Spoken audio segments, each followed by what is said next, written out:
Hi everyone, Kate here, and in this video, I'll be showing you how I make those big, floofy faux feathers that I often use on my Victorian and Edwardian style hats. They're made from yarn and very simple to make, requiring no knitting or crochet skills whatsoever. For this project, you will need a length of wire. You can get away with using a flimsy wire, especially if you double it up, but a stronger wire will add more structure to the center of your feather.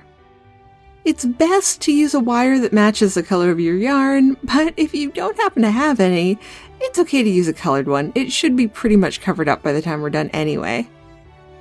To form the body of the feather, you'll also need some plied acrylic yarn. I typically prefer wool for projects, but acrylic really is ideal in this particular case. I'm using a gray yarn today, but a variegated yarn looks really pretty too.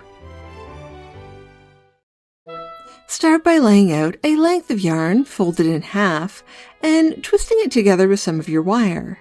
This will form the shaft of the feather, so make it about as long as you would like your feather, plus 10 inches of wire-free yarn at one end. If you're using a thin wire, such as I am, you might want to double or even triple or quadruple the wire just to make the shaft a little stronger, and be sure to bend over any sharp ends so as not to injure yourself.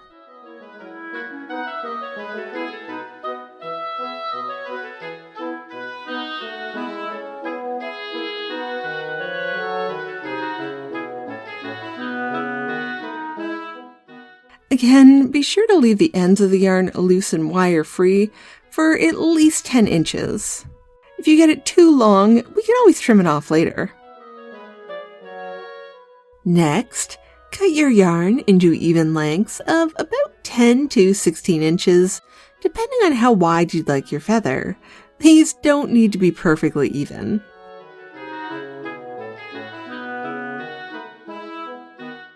Once you have a fair pile of pieces cut, it's time to start constructing the feather. Begin by taking 2 pieces of yarn and looping the ends over the centerpiece and securing with a macrame knot. The knot is formed by tucking one loop underneath the center wire, pulling the other loop through this first loop until it reaches the opposite side, and then tucking the ends of the first piece through the second loop. Pull the ends to tighten and secure the knot.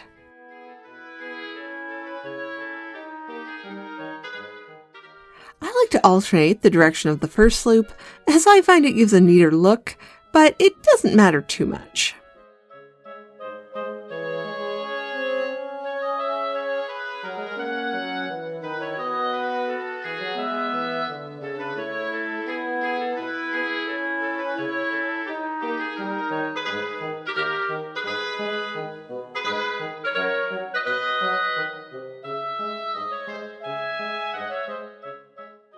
I like to start at the end with the loose pieces of yarn and tie these together with the first couple macrame pieces just to keep everything secure and to stop the yarn from just falling off the end. I also find it easier to make these knots a little higher up the wire and then just slide them down, pulling the knot a little bit tighter when it gets there to secure it in place.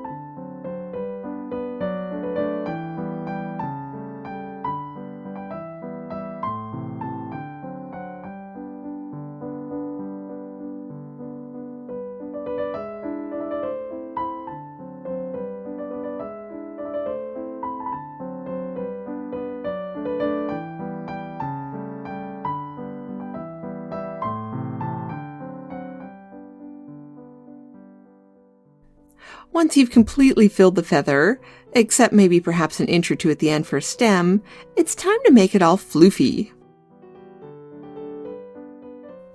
Begin by splitting apart the plies of yarn on every strand. I find I get best results if I split them starting at different points in the length of yarn, with some right down to the feather shaft and some higher up. Depending on the ply of your yarn, you can split apart all the plies, half the plies. Again, a variation usually gives the best result.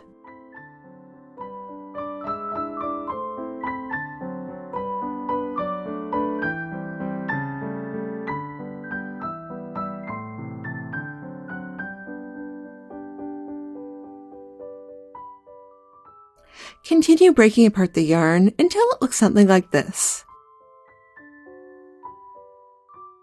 Next, take a fine comb and begin to brush the ends. You will lose a fair bit of fiber, but just like brushing out a curler set, it'll start to fluff up and take on an entirely new look. I find it helpful to hold the yarn in place while doing this, as the macrame knots aren't particularly tight, and if you pull on them too hard, they can come loose. Now just keep going, working around the feather until you're happy with the look.